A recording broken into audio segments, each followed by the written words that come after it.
Live everywhere. Daily Co's Radio on netrootsradio.com presents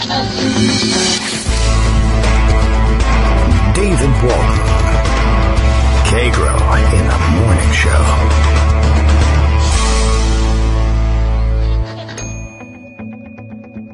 Now, here's David Waldman.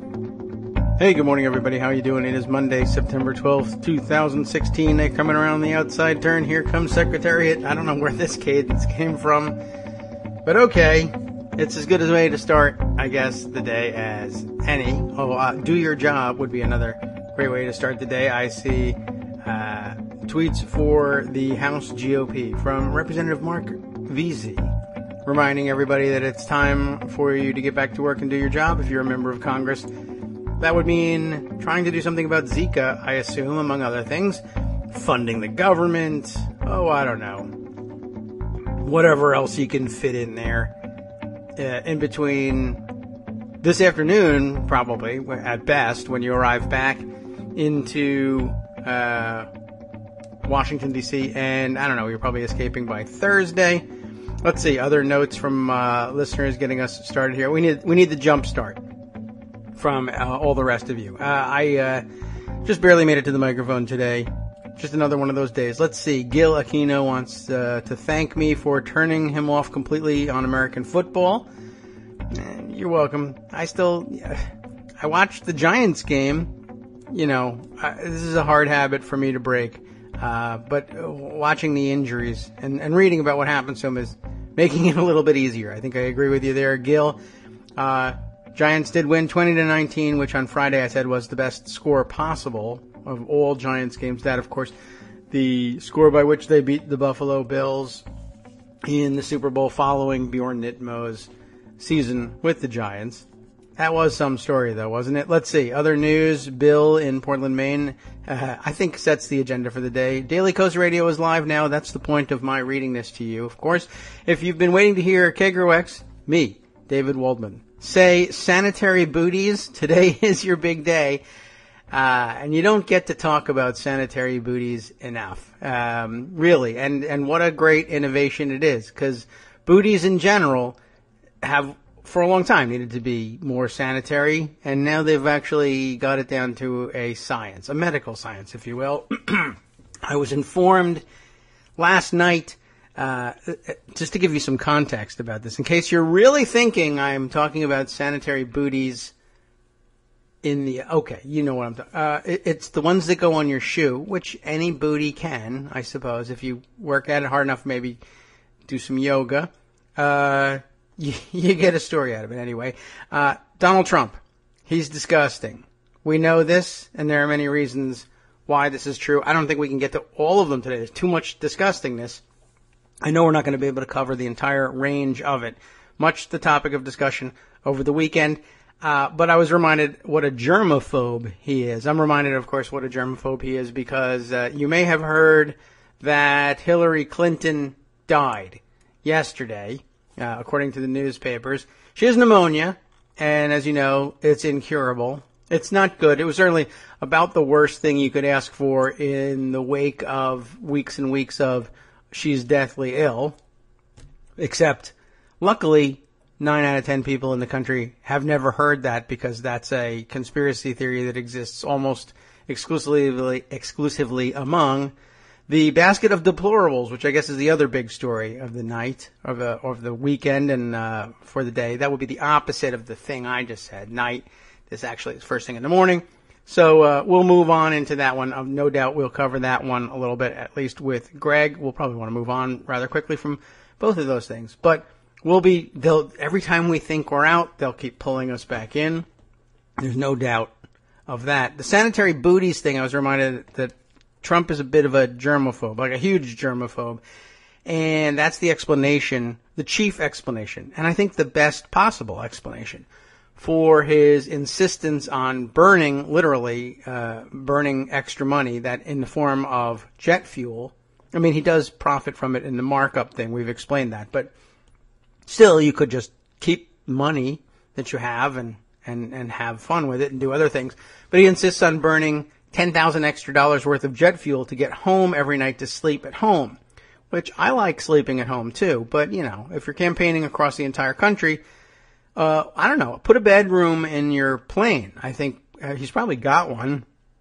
I don't know why he doesn't just keep that one in better shape. But apparently they say he's a huge germaphobe, right down to wearing these sanitary booties at home. That is to say, I guess he has, like many people, has you take your shoes off when you enter his apartment, unless you're there to take photos of him looking powerful and sitting on golden thrones, in which case I don't think he's ever taken his shoes off for that. But I'm not certain he really lives in this space where he's photographed most of the time. Anyway, so it goes to the level of wearing sanitary booties around the house. And who doesn't like keeping extra booties around the house the way Donald Trump does, right? Everyone loves that. But I wondered about that. He's always constantly complaining about Hillary Clinton's health issues. And I wondered what kind of health issues would it take to get me to spend $10,000 extra every day just to sleep at home. I say, even if it's just because you're a germaphobe, is that something that really healthy people do? I mean, maybe that's what you think keeps you healthy. But if you have to sleep in a hyperbaric chamber or, you know, have just so on the humidity or, you know, you can't basically survive and show the stamina, as he likes to say, that you need to show to campaign for president unless he sleeps in his, you know, upside down in his coffin or whatever it does he does at night, then I don't know how super duper healthy you are. Your health is astonishingly egg salad, as I said the other day. More photos of him, of course, looking a little. He's an older guy. He's chunky. That's the way you get to be when you're 70 and you eat a lot of fast food and you're more or less sedentary, and he has people do things for him. As I said yesterday, he doesn't have pneumonia because he has people who get pneumonia for him. So I guess there's just no comparison as between him and Hillary. Anyway, it's going to be a hell of a day for Daily Kos Radio. Also, here's a sort of a side note. This will distract us a little bit. Kate Sherrill always sends us interesting selections. Just saw a faux news, that would be like the place where Roger Ailes used to work. A faux news article trying to create an epidemic of drug overdoses in public libraries. I don't think they're trying to create it from the ground up, like giving out the drugs, say, go to a library. But trying to make an epidemic story out of 5 cases out of, 16,000 plus in public libraries is the plus, but there's an actual plus sign here, in the U.S. So 5 out of 16,000 public libraries have had an overdose. That doesn't compare, by the way, all that favorably to the number of gun ranges where they've had suicides. I have another article, if we ever want to get around to that one, about a true epidemic there. Anyway, overdoses, though, generally speaking, have reached epidemic proportion. I don't know that people are going to libraries. Are they doing their first research on heroin there? Is that what? Maybe that's what's doing it. They got to get rid of all the heroin books. Burn those. Anyway, Greg Dworkin is here. He's probably heard about the baskets. We'll talk a little bit about that. The Longaberger Basket headquarters. I've been there. It's for sale. It's on the market in case you're interested, Greg. Well, that's good to know. Yeah, it's in Dresden, Ohio, I believe. Longaberger Basket? New Dresden, I guess. Yeah. Is that so you can put your basket of deplorables in good places and keep them straight from one from the other? Is that the point? Yes.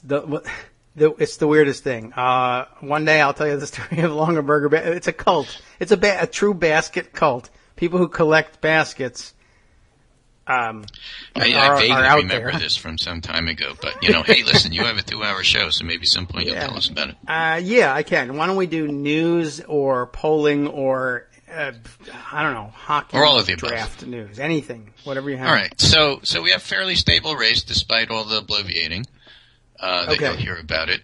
Today, for example, in the Huffington Post, Trump versus Clinton model, we have Clinton at 46 and Trump at 41, and Trump pretty much is kind of stuck between 41 and 42 for, a month. And Clinton varies between 48 and 46 in this particular model.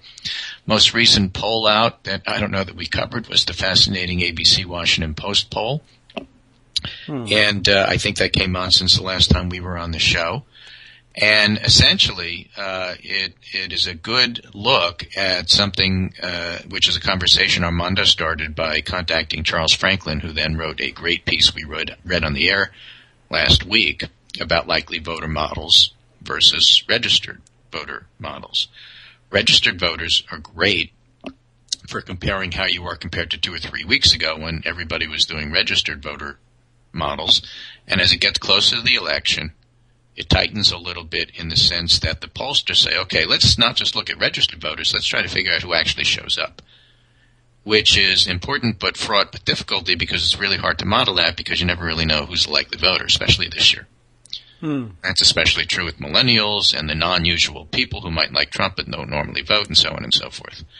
And in the registered voter model, the Clinton numbers are she's up between 8 and 10 points. And head-to-head likely voter, she's up by 8 points. But in a four-way, she's up closer to 5 in likely voters. And this is where there's 2 separate screens that come in that's going to lower her numbers without really changing the dynamics of the race. One is that if you look at likely voters versus registered voters, likely voters are more likely to be Trump voters because when you look at the screens, first of all, enthusiasm is higher for Trump voters, for Republicans, than it is for Democrats, which is always the case and doesn't affect the actual outcome. I'll get to that in a minute. And also, there's a difference between looking at the head-to-head Trump versus Clinton versus a four-way where you also include Stein and Johnson. Now, again, for comparison purposes, if you're trying to tell whether the race has changed or not, you might as well just look at registered voters, Trump versus Clinton, because that's what people have been measuring all along. If you want to get a sense of what the actual numbers are going to look like at the end of all of this, then you can look at likely voters with four ways. And once again, if you do that, you'll find that Clinton still has a lead. And the way Stu Rothenberg described this and says he has a column coming tomorrow in the Washington Post on this, is that it's not close, but it is competitive. Okay. That is to say, it's not an 8-point blowout. It's not a 15-point blowout. It's competitive. But it's not close because she maintains a lead, and she's had a lead for months, years. And, Trump really has not had any significant lead in the aggregates from the time that they started to measure this. So you have one candidate who's been leading for a year and a half, and you have the other candidate who's trailing for a year and a half. I wonder who's ahead. That's a good question. When you say a year, you're talking about a solar unit, and we go around the sun. Numbers and that sort of thing. So, it's an interesting perspective on what's going on. And in fact, you'll see the Washington Post made a point of saying this when they wrote their story, that Clinton leads, but danger signs because Trump votes are more enthusiastic. So I asked some experts, what the heck does that mean? Yeah, you mean? I asked Scott Clemens at the Washington Post. I asked Charles Franklin, who's the MU Law poll poster. I asked Natalie Jackson at the Huffington Post. I asked John Cohn, who's the pollster who used to be at the Post, who now runs SurveyMonkey. And they all said there's just no correlation between enthusiasm and the final vote. None. Zero. Enthusiasms. Even as fun as it is to say. As fun as it is to say, it's got nothing to do with anything. And you could find these great articles from 2012, from August. I get the point. Late August, early September, that say Romney's higher enthusiasm means he's headed for a blowout win. I could see them making the point if they would just make the translation of saying, well, I think enthusiasm is the special sauce in my likely voter model. I suppose you could make that claim. Yeah, but you just can't make the claim because there's just no correlation. On the other hand, they do only vote once. Yeah, Scott Clement pointed out you're not really talking about enthusiasm so much as you are engagement. Right. You want to talk about, who's involved, who's, not yard signs, but who's showing up to volunteer and that sort of stuff. And so that raises the question, well, if that's what you're looking at, then you won't find this in polls. But if that's what you're looking at, you have to account for the fact that one candidate has a ground game and a true campaign and the other one doesn't. And that's worth 2 or 3 points right there. That's true. I don't So do factoring that if you think that's worth 2 or 3 points, and if you think that, as the Huffington Post model says, she's ahead by 5, that makes it 7-8. Well, enthusiasm's worth 9. That doesn't sound close. I mean, it could be. I don't know. I don't know. Why not? It has been Who knows? in the past. Everything swings. The only poll that counts is the one on election day. Oh, yeah, that's right. Exactly. I think we just lost.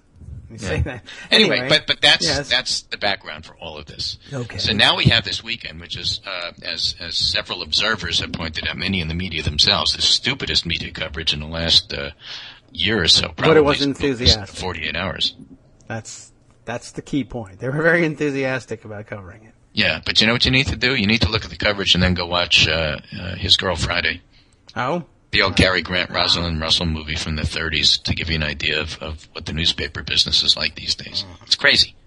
It's chasing after headlines without chasing after the fact. So if you want some facts, David Byler from Real Clear Politics said probably Clinton Health Twitter is the worst Twitter of any of the Twitters to actually follow. That's a bad one.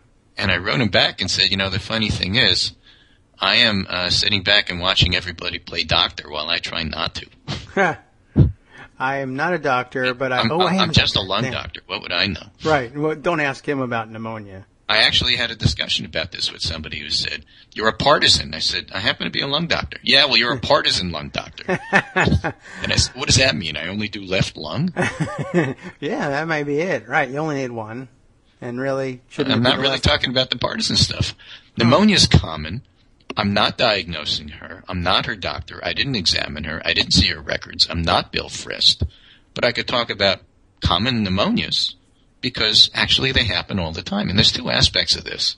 I clean my windows with it. One is that viral pneumonia, walking pneumonia, and I sent you a couple articles on walking pneumonia because the description gives you an idea of what's going on here. You're sick, but you're not that sick, and you feel like you can get through the day, except that you find out in the middle of the day, maybe that wasn't a good idea. You know who that happens to? Just about everyone. You know who it especially happens to? Women who feel like they have to, perform and aren't wimps and get out of bed and do what they need to do despite the fact that they're sick because they're moms and they have to work and they have caretaker functions to do and they just do their job. And so, to try to paint this as Trump does of Hillary clearly being weak about this. It's like, listen, she was sick, she had pneumonia. She wound up doing several fundraisers, interviews, went down for the 9/11 memorial on a hot day wearing a Kevlar vest because that's what she has to do because of your comments. And by the way, she gets out of bed and does all of this in order to prevent fascism from happening in America. And basically, she should be on Mount Rushmore. Yeah, at this point. Well, it's pretty much, it's a monumental effort anyway. We can at least say that. It's very enthusiastic as well, which counts. But does it change anything at all? Or is it just clickbait headlines? And the answer is no, it doesn't really change anything at all. What's fascinating, and there may be a bit of a gender issue here, but there may also be something of a ageism and generational thing here. Armando found a column he really didn't like from Politico. What? No way. Or at least a like comment. A unicorn. All right. Along the lines of Clinton needs to be as totally transparent as knowing everything about her, and like, why?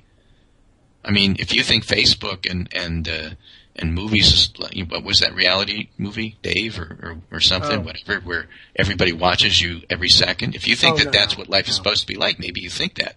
Truman Show, yeah. But there's a whole bunch of people who really don't think that and want a little bit of privacy in their lives and really don't appreciate the idea that new rules get written for Clinton that never apply to anybody else in terms of the degree where we have to know everything and are entitled to it. Yeah, I thought that was a little strange. I did see some weird stuff this morning, and I guess David Axelrod. Axelrod doesn't like Clinton. Did you ever get that impression? I get that impression. And then he made Kellyanne Conway very happy, tweeting out antibiotics can take care of pneumonia. What's the cure for transparency, right? Yeah. What's this was a cure for an unhealthy penchant for privacy that repeatedly creates unnecessary problems. I couldn't tell though. I saw a lot of people retweet this one. One was Kellyanne Conway. I also saw Glenn Greenwald retweet that one, and I didn't know if I understood exactly what he was retweeting it about, because I don't well, one, he's no David Axelrod fan. A lot of people were also retweeting it and then admonishing Axelrod for his role in the Obama administration's occasional insistence on battling transparency advocates. Well, but if you're going to be a hypocrite, you might as well be a hypocrite on Twitter. I guess so. I mean, I don't know where else to do it, but I thought that was really odd. Like, for Glenn Greenwald, I didn't know whether he was agreeing with him or not, or only part of this. Maybe it was a dissent in part and joining the opinion in Glenn part. tends to come down on the side of transparency. That's not an unreasonable inference. I just thought it was a weird sort of thing. But for Glenn Greenwald to retweet somebody saying that there was such a thing as an unhealthy penchant for privacy was unusual. I don't think Glenn believes that. So maybe he was, I don't know what he was doing. I don't know what Axelrod was. It's hard to know what the tweet means, and it's hard to know what the people retweeting it means, and yeah. the Twitter. Wow, that's probably new. I'm probably the first person to discover that about Twitter. I should write that down. That's why Clinton Health Twitter is one of the worst Twitters. Yes. Really, I mean, because you look at it and say, most of what I'm seeing here just makes no sense whatsoever. She was coughing a week ago. Right. Was that the same pneumonia that she has now? We don't know. We didn't examine her. What kind of pneumonia does she have? We don't know. We didn't examine her. We didn't see tests. She went to her doc. Her doc said that she was dehydrated. And, last week was allergies, and then she got a little bit overheated, which was certainly possible because it was very humid in New York in the morning. There was weather people started to do going on. truther stuff about the temperature in New York and saying, no, by 11 o'clock it was cool, therefore this couldn't have happened. So microclimates. Right. I mean, it just got incredibly stupid and weird. Okay. And the fact is that she certainly could have had allergies. She certainly could have gotten a little bit dehydrated given the circumstance. She could have been a little bit ill. She happened to do in the 2 days that we know that she had pneumonia, Friday, Saturday,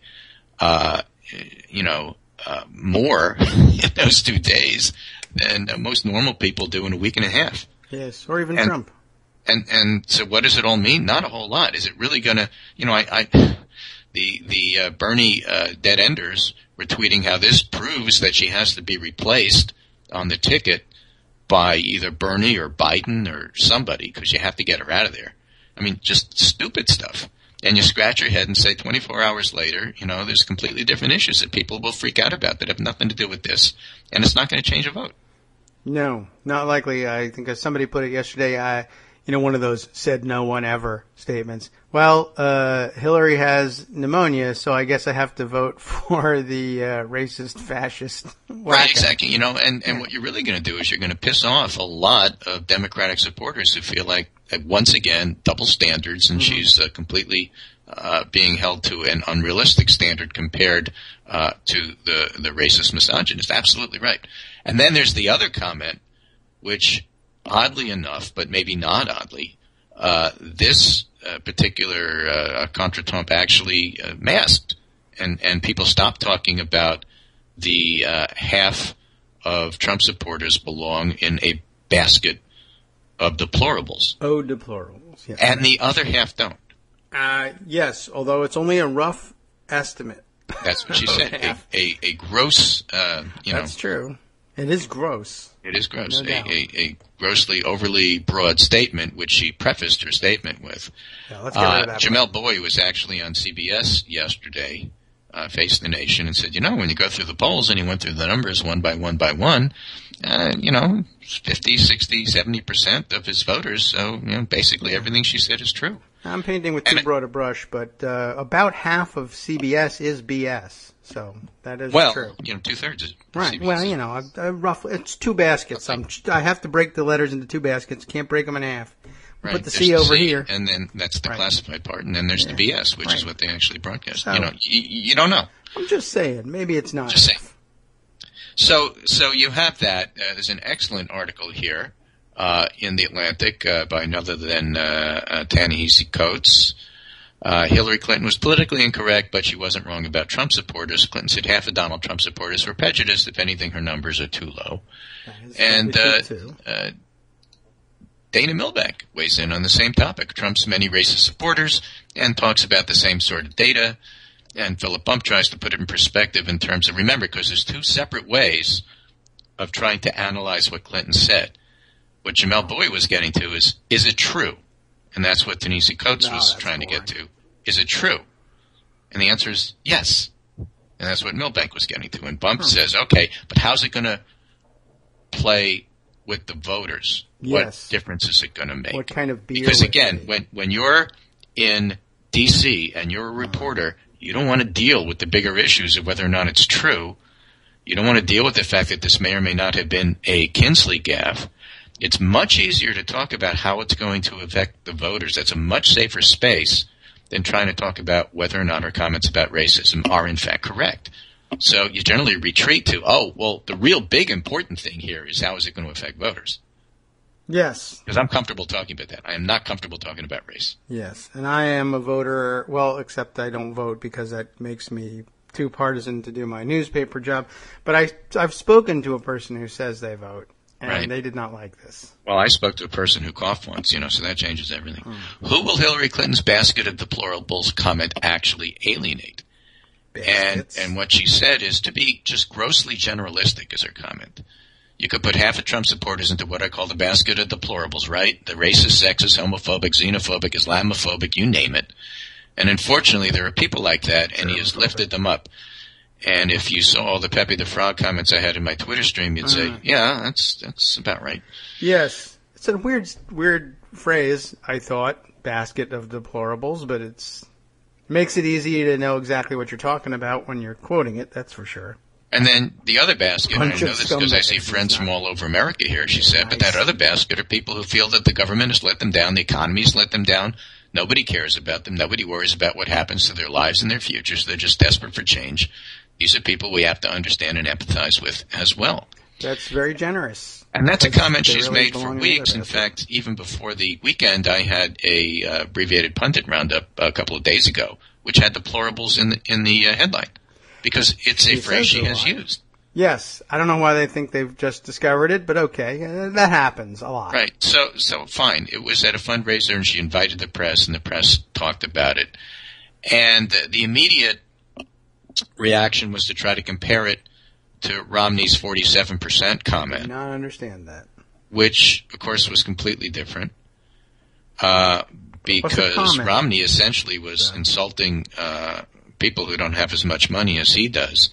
And Clinton was distinguishing between those who are racist, who you don't really have sympathy for, and she's right about, and Romney was wrong about his comment, and those who were we've talked about a long time, Chris Arnott and James Surowiecki talking about Trump voters and how they feel alienated and the whole hillbilly elegy kind of thing that try to have a little bit of empathy for them. They're not coming from nowhere and so on and so forth.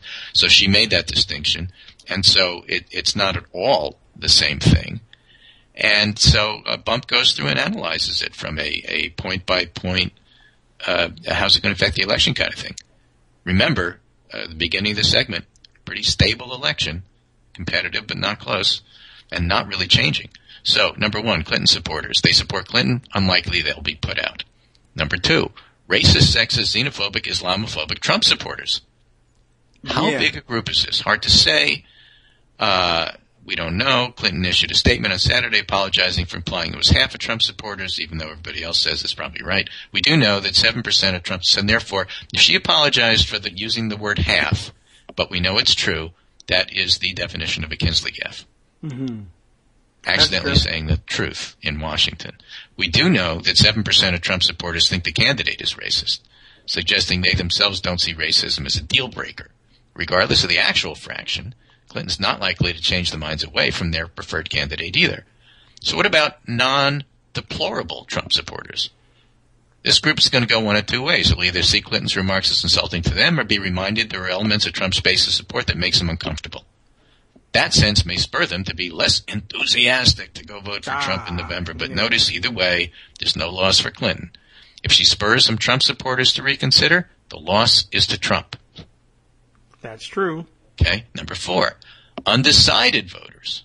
They'll go one of two ways, it seems. Some may think Clinton was being rude and less likely supporters. Some may similarly be reminded about elements of Trump's base they don't like.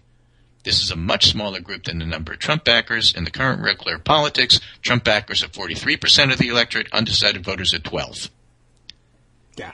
If Clinton sways 5% of the 90% of Trump backers who aren't deplorables to rethink, that's 2% of the electorate.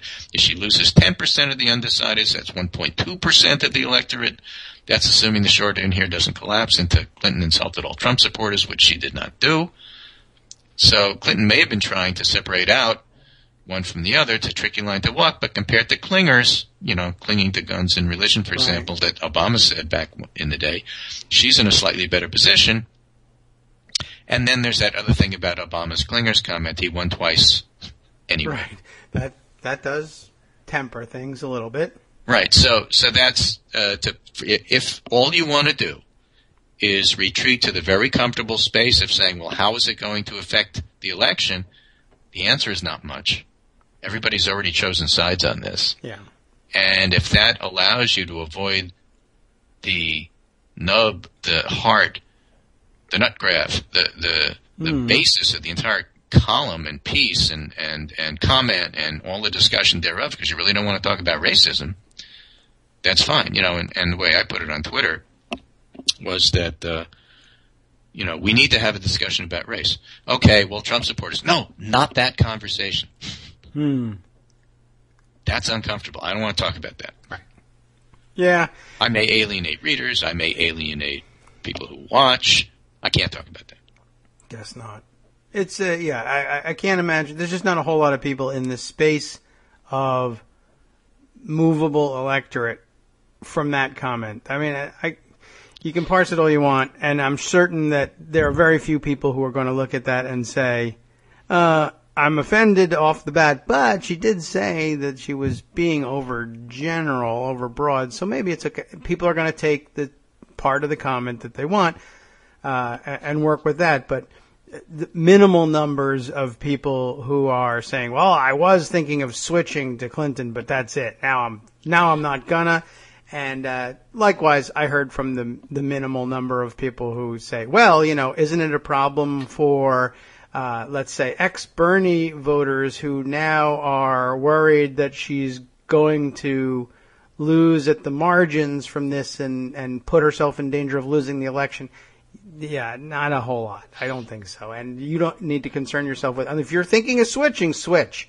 But then I don't know anybody who was ready to vote for Clinton and then said, yeah, I don't know if they're deplorable or not. Or maybe half isn't the number. Or either what I'm really worried about is the optics of not getting the metrics right. That was the metrics are the new optics, of course.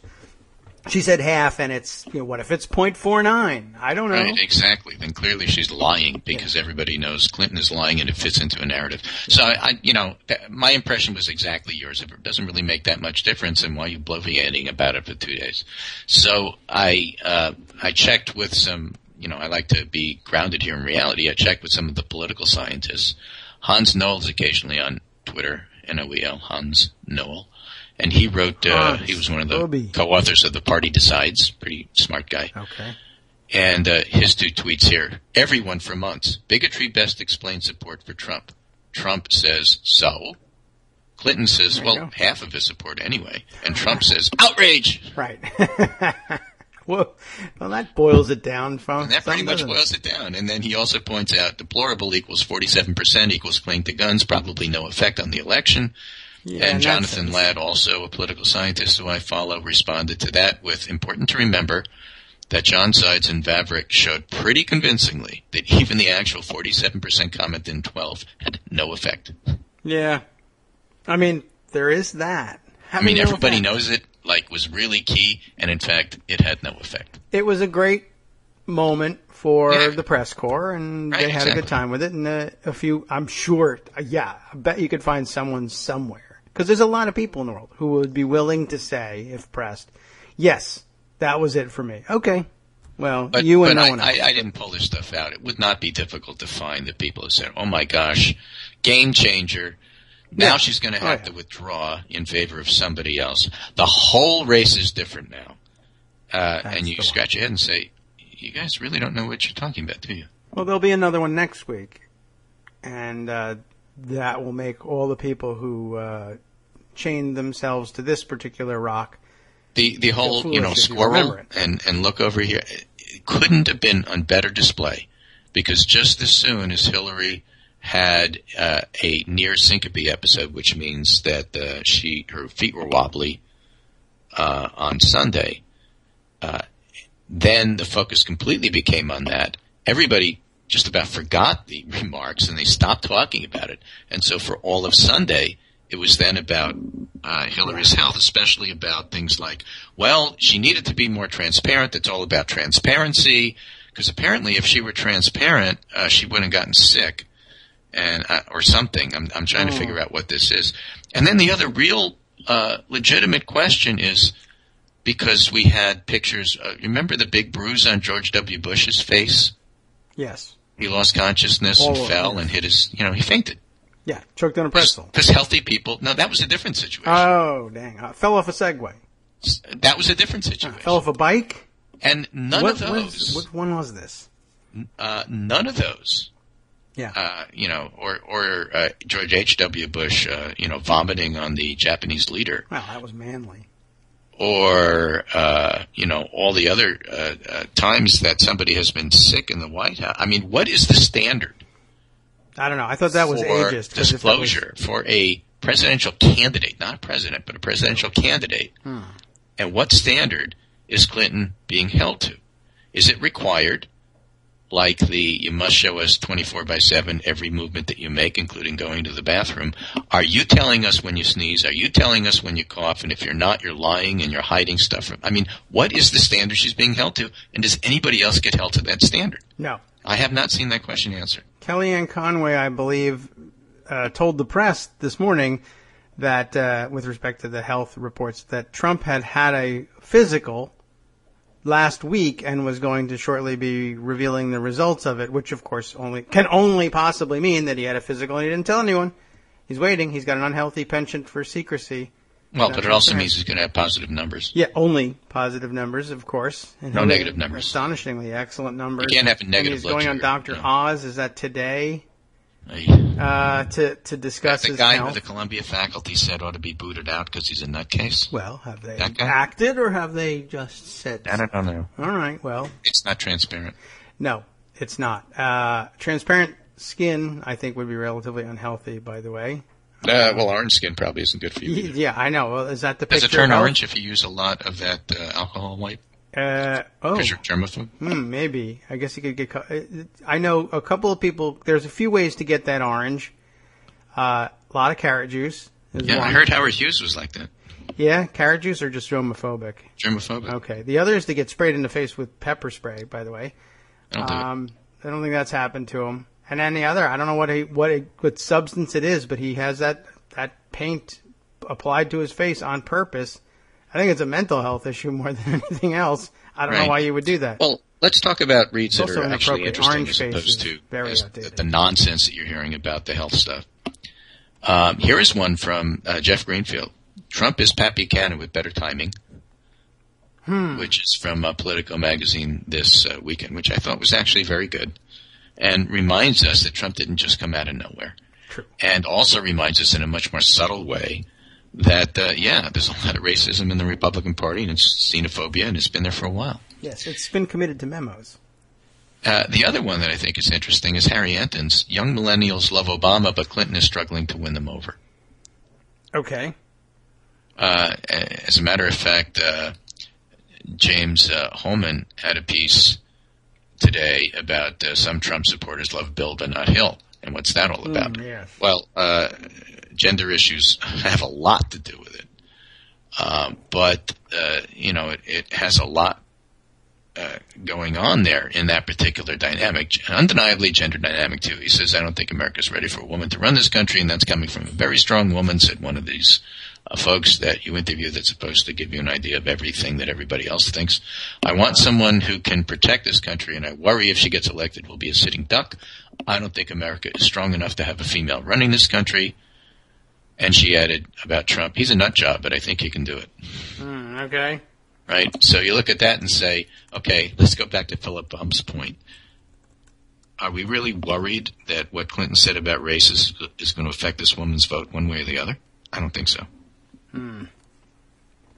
I doubt it. Right. And so Harry Enton had a piece. Young millennials love Obama, but Clinton is struggling to win them over. And there's a little chart. They love charts over at 538. Clinton is underperforming among the youngest voters, meaning if you look at Obama's net approval rating of plus 32 from the 18 to 24 voter age, Clinton's margin over Trump is only plus 13. Oh, that's it? Right? 25 to 35-year-olds, Obama's net approval rating is 23, and Clinton's margin over Trump is 22, very close. 36 to 51-year-olds, Obama's net approval rating is 2, Clinton's margin over Trump is 2. 52 to 70, Obama's net approval rating is minus 7, Clinton's margin over Trump is minus 3, fairly close. If you're over 70, Obama's net approval rating is minus 13, and Clinton's margin over Trump is minus 7. So those are relatively close.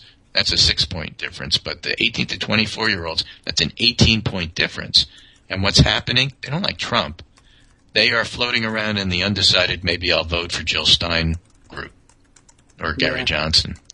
And so the question becomes, as it gets closer to the election, or in individual states, let's say like Iowa, what are you going to do if the race looks closer? And in the end, are you really going to stay undecided? In the end, are you really going to vote for Gary Johnson? And I don't know the answer to that. Harry points out that if the 18 to 24-year-olds had the same margin over Trump, 32, that their Obama's net approval rating is, that would be worth 2 points for Clinton in the polls. Which is, by the way, about what her ground game is worth. So these are the kind of voters that actually could be mobilized by a good ground game in the end to make the decision to vote for Clinton. So I don't see it as all bad news. It's interesting news. Why are 18 to 24? Why are the youngest millennials not willing to make the commitment to Clinton? And I think there's a lot of reasons for that. Could be her age. Could be the Bernie Sanders phenomenon and all of the remarks that were made over the last year before Clinton clinched the nomination. Could be that, like my kids, who are wonderful children, but tend to procrastinate, they won't make up their mind till later. And that if the pool of undecided voters happens to be most leaning toward the youngest voters, that may be how come everybody's deciding late this year, as people have observed, as opposed to other years. It could be that they'll never decide and that they'll never vote. It could be a lot of different reasons, but it's just an interesting phenomenon that's worth following. And in fact, although it's a screwy poll, I always like peeking at the USC LA Times poll just to see what's going on there for trends. And whereas back in the end of August, Trump was winning by a couple of points, lately Clinton's been winning or tied by a couple of points. And the only difference in the poll is the younger voters. When the younger voters tend to, because everybody else is kind of set in their ways, when the younger voters, you look at characteristics of candidate support by clicking on that, and if you look at the younger voters, 18 to 34, when they decide to vote a little bit more for Clinton than Trump, in this particular poll, they're actually closer than they are in like any other poll. But in this particular poll, when they decide to vote for Clinton over Trump, her numbers go up, whereas the 35 to 64 are rock stable tied. And the 65 plus doesn't really vary all that much, always for Trump. So it's interesting. And they have a certain degree of saying they are the key to the election, but again, I would point out they're the key to the election in terms of the size of her win. If they come home, it's a bigger win. If they don't, it's a smaller win. But going back to where we started, looks fairly stable to me. Okay. Well, I don't really want to engage in too much millennial bashing if we can avoid it. There's plenty. No, it's not a question of bashing. It's just observing. You haven't. It would be up to me to begin to bash them by saying things like they've never actually experienced what it's like to have a Republican administration and a Republican Congress at the same time. Somebody pointed that out and said that it's hard to remember a time and a place where, let's say, Hillary Clinton was bashed because she made a remark that I'm not here to make cookies. Yeah. Or, that's that so strange and foreign now, but that's the milieu issues that she grew up with. Yes. Well, there's a lot to that, and I guess it's not really bashing. I mean, you're a millennial by definition because you're young, and if you are young, then you are not old, and if you're not old, then you weren't there. The end. You can study history, better or worse than anybody else, I guess. And there are certainly people who were there who don't remember. But yeah, I think that has something to do with it too. It's just, I mean, the last 8 years have been under a Democratic president who's normal and balanced and rational, and they've never, I mean, no one's ever really experienced a president like Trump promises to be, certainly. But, you know, I guess looking back on the last couple of years, it's always been, well, you know, a Democrat runs for president, is reasonable, has difficulty perhaps winning over the entire country. A rich guy runs against him and says he's for tax cuts for the rich. This is normal. This is the way things go. Right. And the bigger issue for me isn't the presidential race. I see David Jarman over at Daily Kos just published this, which I think is right. Listen to the headline. Okay. Presidential race stable, Senate chances take a hit. They're looking at the model that Drew Linzer does for Daily Kos based on state polls only. Mm-hmm. And it's been an incredibly stable presidential race. But right now, for the first time in some time, the chances of the Democrats taking the Senate is just below 50%. And that's based on recent polling that came out over the weekend, Marist polling, which shows Kelly Ayotte with a big lead in New Hampshire. It's probably not correct, but there it is. The New Hampshire poll that Marist did, I think, showed Clinton up a point. I have to point out that in 2012, Marist did a New Hampshire poll. The last poll showed Obama up by 2. I think he won by 5.6 or something like that. New Hampshire's a difficult place to poll, and the idea that Ayotte would be up 8 points sounds not right. None of the other polls say that. But the fact is that New Hampshire's going to be a tough one. I think Hessen has a slight lead, but we'll see how that goes.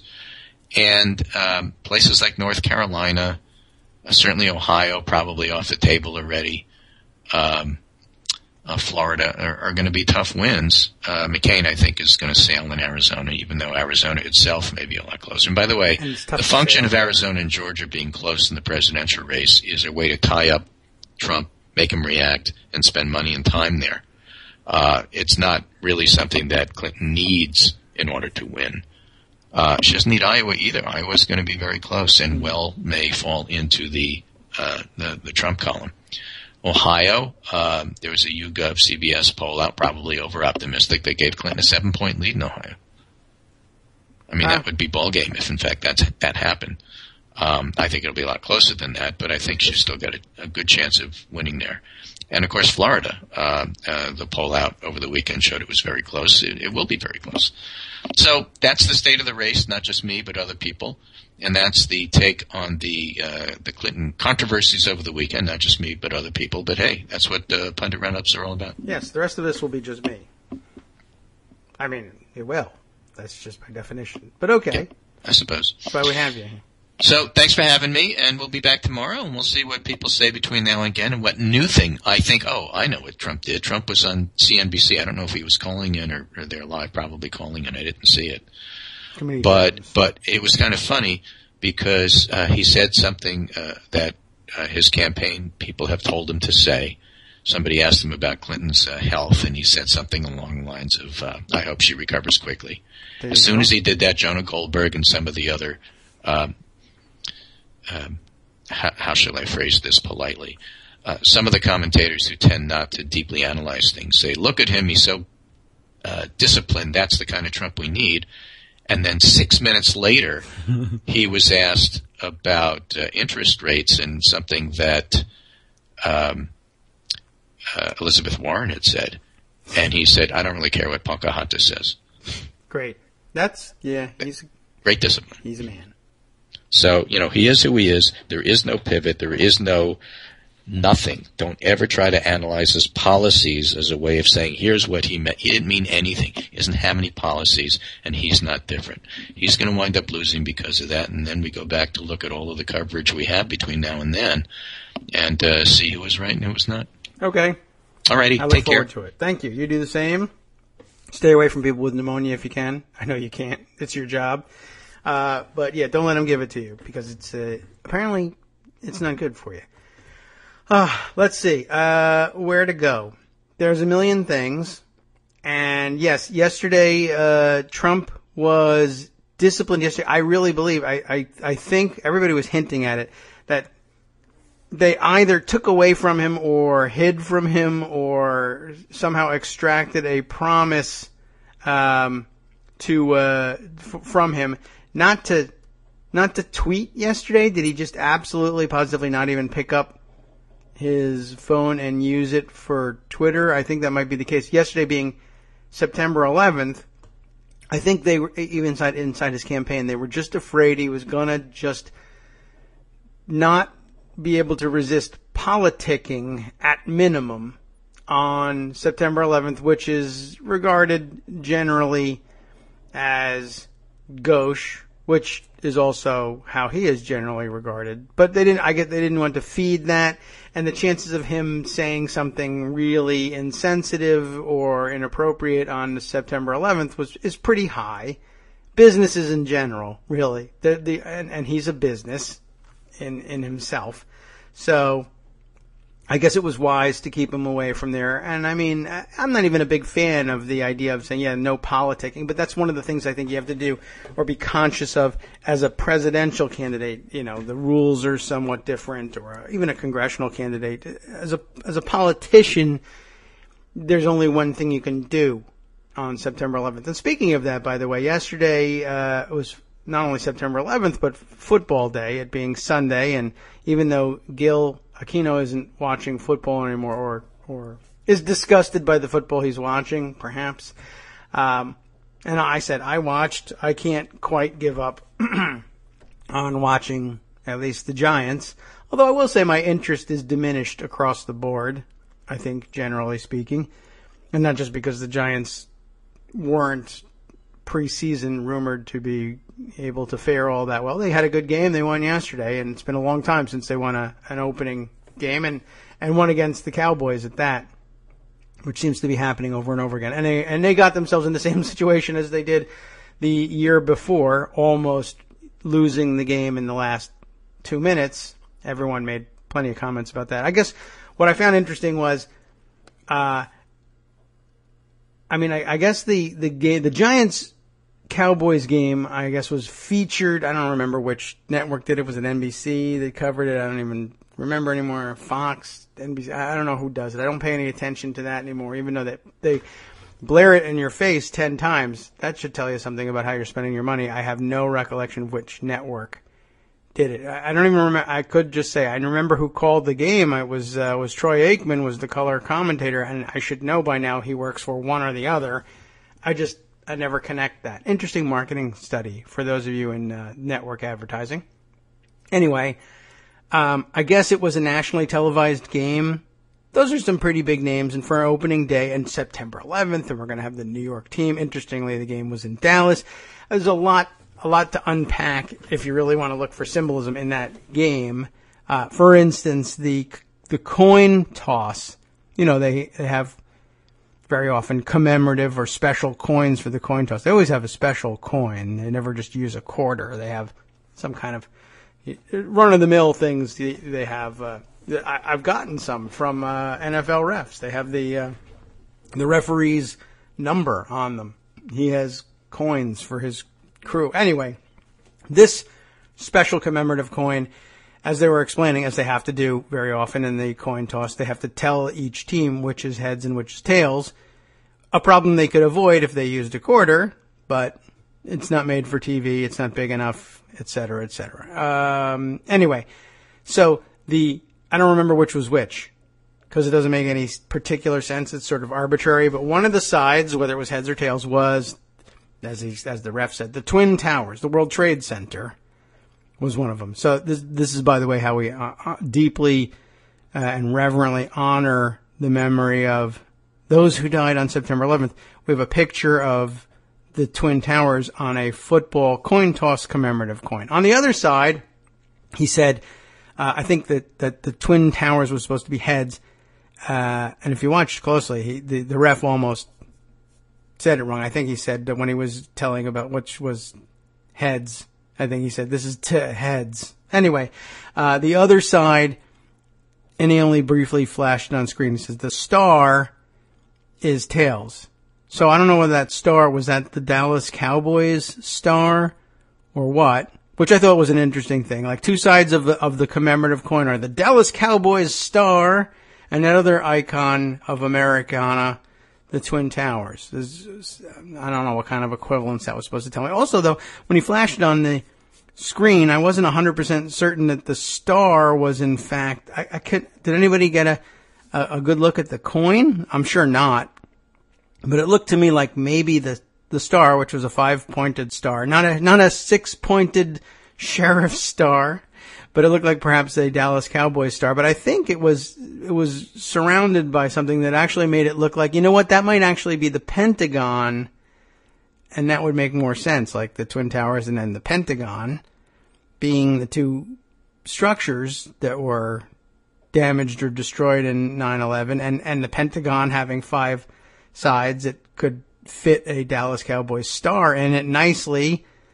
And if that was the case, I thought it was interesting that the ref would note, well, there's the Twin Towers and then there's the Dallas Cowboys thing, plus that weird shape around it, which is only the other building that was hit in 9/11. But this isn't really about 9/11, except, of course, that it is all about 9/11 because they put on all sorts of pageantry, especially it being the 15th anniversary and the New York team being there to visit, and lots of stories about this. It was very interesting to see how they do the transition, right? They're like, at the beginning of the broadcast, solemn remembrance of September 11th and those who died, a really, just a terrible day in our history. Hey everybody, was it Joe Buck? And this is Troy Aikman, and we're here to talk about, okay, that was enough solemn remembrance. And then, of course, if that was the Pentagon on the back, that was really something.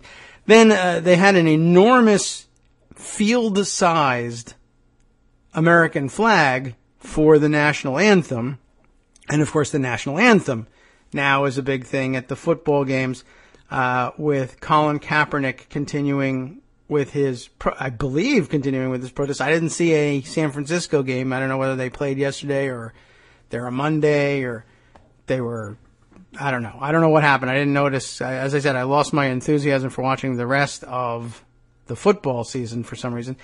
And so I'm not certain what he did. Does anybody know offhand? Armando, are you listening? Did Colin Kaepernick continue with his protest? I know that I saw pictures of other players at other games doing this, but I was wondering whether the Cowboys-Giants game was in fact nationally broadcast, because it really looked like the NFL was doing everything they could think of, like throw every trick in the book at the players to make sure that at the nationally televised game during which they were going to be doing all the 9/11 commemorating. Did they do that at other games? I'm sure they made mention of it at other games. Did other games also have the field-sized flag, which they had invited, all sorts of New York first responders and members of the military are there, and players are holding on to part of the flag, and they're waving the thing right there. That was interesting. So during the national anthem, people that should ordinarily be standing at attention and in a salute were busy waving the flag, which if you're in a color guard, you're excused, of course, from saluting if you're holding a flag on a pole, but otherwise you're supposed to be saluting it. Justice says San Francisco plays tonight, which is a great, great break for Colin Kaepernick, because it's going to be a tough one. It would have been a tough one to be taking a knee during the national anthem when everybody was out there participating and having a hand on the flag, players included. Not every player, and it's the 9/11, and they made it impossible. And I did not see anybody on the field in Dallas taking a knee. And Dallas would be a very difficult place to do it. Also, as opposed to possibly San Francisco, it's tough wherever you do it, no doubt. I saw Miami Dolphins players, some of them taking a knee, but boy, did they make it difficult to register any kind of a protest. And I was just curious, whether there were players on either team there who were sympathetic with Kaepernick and said, this is something I might even consider participating in, who were just overwhelmed and just said, they really did everything they could to make sure that this wasn't the day that we could do this. it was remarkably tough. And the fact that people did it anyway at other games, I thought was very remarkable as well. I mean, that's a brave thing to be willing to do. Especially, I don't know whether, I imagine a lot of players talked about it beforehand with one another. And they should, and they really do need to have that, if you do it, I'll do it kind of moment. I mean, some people will need shoring up on that. That would be a tough decision to make. And maybe it's not tough for them either because they feel the issue more deeply, or they're just braver than I am, or they're tougher than I am, or they say it doesn't matter whether I'm brave or tough, this just has to be done. And maybe people did do it at Dallas, and the cameras just wouldn't show them. So I don't know. That made me very curious. I thought the whole thing was very interesting, and it's difficult to tell how much of it was about creating an atmosphere in which it was nearly impossible to gather the courage to make that kind of protest, and how much of it was, well, it's 9/11 and we got to play it up, and that's what the NFL does. That's their position on these things. So I don't know. I was just curious about it. I also saw very important comments. Thank God we now know what Kate Upton thinks about it. I guess I don't need to do any Kate Upton bashing or anything. I think she's typical of a lot of people, many who maybe even are somewhat sympathetic with the idea behind what Colin Kaepernick is doing, and or we're already sympathetic with the Black Lives Matter movement, but who find it weird for some reason to conduct that protest at a football game. I can't imagine what's so goddamn important about a football game that you can't protest at one. But, it's the Americana thing that they pile on there, and that's what the NFL is after, that they're looking for. And I think there might even be some decent motivation behind it. I think it's a little simplistic, but if you're dealing with the audience size that the NFL is dealing with, then you do those things. That's the reason, for the same reason that a politician who knows in their heart that this sort of jingoistic stuff is not good for anyone, nonetheless says, yeah, I'll refrain from the politicking on 9/11, even though I believe and have said many times, the personal is political. All things are political. Of course, 9/11 can be politicized. It was a political strike against it. Don't politicize 9/11. That's for terrorists to do, and so there's a certain amount of, I don't know what, I don't know if I'm ready to say truth to it, but there's certainly, there are certainly places where politicians who I know to believe the opposite say, it's just better in the long run to keep your head down on 9/11 and clarify afterwards. Because if you try to take the stand for that position on 9/11, there'll be people who are just automatically against you. Or if you try to take that stand during the national anthem, that's supposed to be, for the NFL, and for people like Kate Upton, that's supposed to be, well, that's our common thing together. There's very few things that we should bind us all together. And I think the national anthem is one of them. Well, okay, I think voting should be one of them, but you won't let everybody do that, so you want it to be a song. But mind you, the song doesn't mean the same thing to you that it means to others. And as we had pointed out not that long ago, I mean, other verses of it, I don't know how much credence I put in the other verses thing, just because generally no one knows about them or that they even exist. You got a better point with Francis Scott Key perhaps being an avowed practitioner of slavery, although it's always difficult to know exactly what that means in context, but it's not good. We know that. It's just a question of exactly how bad was Francis Scott Key. And I guess that's why you get to, okay, well, these other verses exist and they say things. So to the extent that we can divine the position that Francis Scott Key occupied on slavery, we can look to his poetry. Okay, valid point. But, yeah, I know that there are people who will be like Kate Upton who will lean on the thing like, well, what? This is, the national anthem is that time when we all come together. Well, maybe it's not. Maybe you wish it was. Maybe you think it was. Maybe you think it is because you think the thing is innocuous. But, you know, if somebody wants to do some thinking about it, what are you going to do to stop them? You know, I mean, maybe, I don't know. Well, what's more popular, the national anthem or the Sports Illustrated swimsuit edition? I bet that polls better than the national anthem. Oh, well, not men necessarily. I suppose there are people who will object to that as well. Like, I don't know, all women. Or the vast majority of them who say, this isn't unnecessary, nor is it a sport. What are you doing? Okay, you want to get your jollies, terrific. I'm going to ignore that because it's not that important in the grand scheme of things. But it's also not actually, you know, it's not, we know what you're doing, guys. Anyway, so, I don't know, you can try and come up with common ground on a lot of things, but you can't. Is it common ground if you have to force people onto it? No. I guess that's the bottom line. That pretty much answers all my questions about that. Doesn't answer all my questions about Kate Upton, but, you know, or maybe it does. I don't know if I have any questions about her. Okay. I guess I always wondered whether she got her, you know, that she shared politics with her uncle, Fred Upton. And I figured she must not because she's, I assume he's very conservative and doesn't really like the idea of her. I don't know. Maybe he doesn't give a damn. But she's a bikini model. I don't think he should give a damn, and maybe he doesn't. That's gosh, there's actually things to talk about in that, even in unpacking that. I bet that I know for certain that there are a large number of extraordinarily conservative, socially conservative Republican men who would absolutely say, Sports Illustrated swimsuit, yeah, that's all American. That's not loose morals, and it isn't.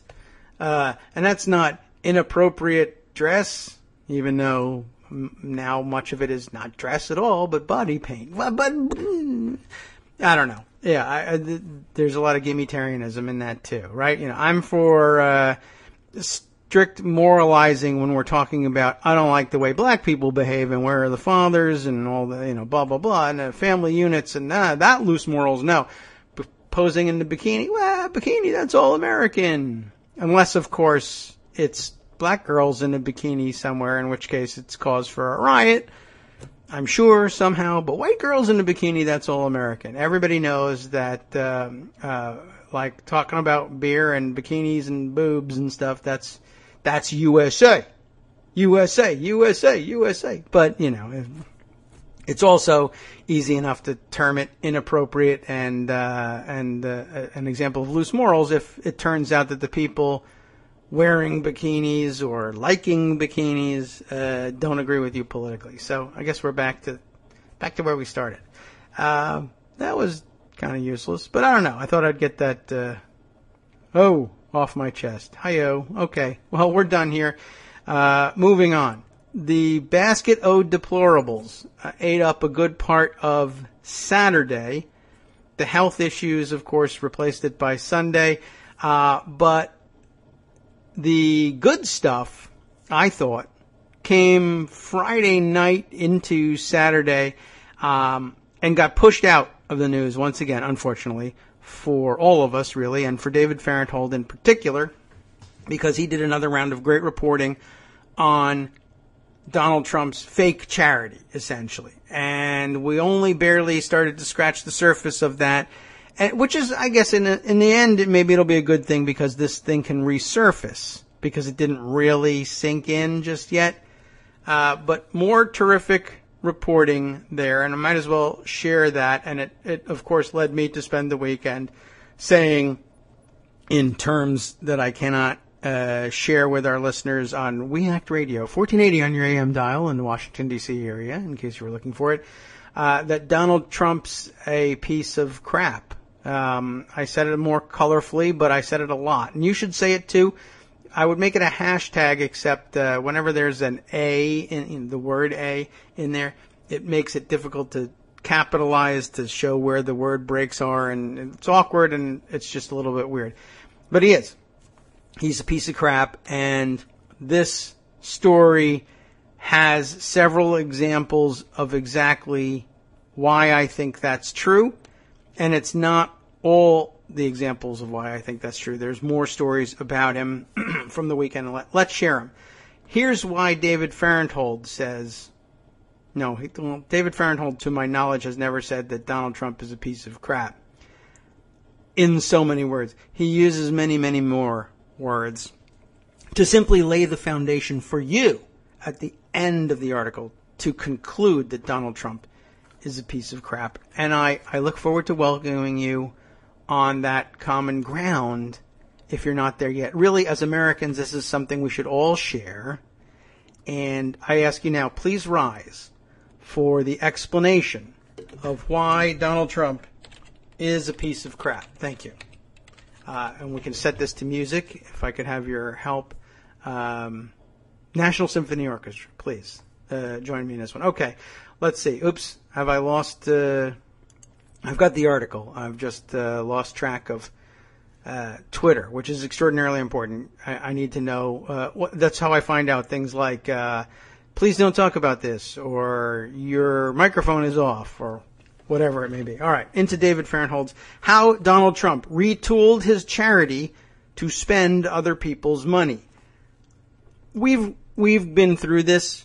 We know this story because we read David Farenthold's old story, and he's doing a great job finding new things to refresh the same storyline, which is, at heart, that in 2008, 2009, Donald Trump realized that he did not actually have to he didn't have to put his own money into the Donald J. Trump Foundation anymore. He could raise money from others and distribute it, but more to the point, use it to make people think that he was what was the source of the charitable dollars he was passing out. We knew about this. In other words, he would go around raising money from other people, and then he would pool the money, and then he would pass it out in grants to other charitable organizations. And that's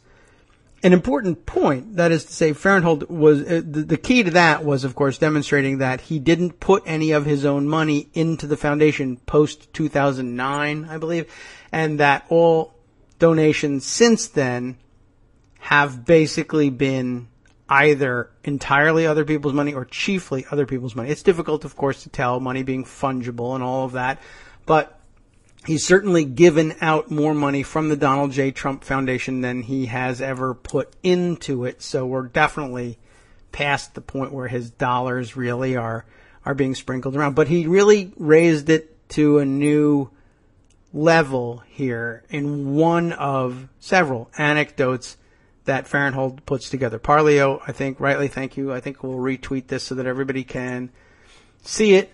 Points out that Farenthold is on the ProPublica podcast. They have one. There are other podcasts, as it turns out. And these guys have this terrific idea.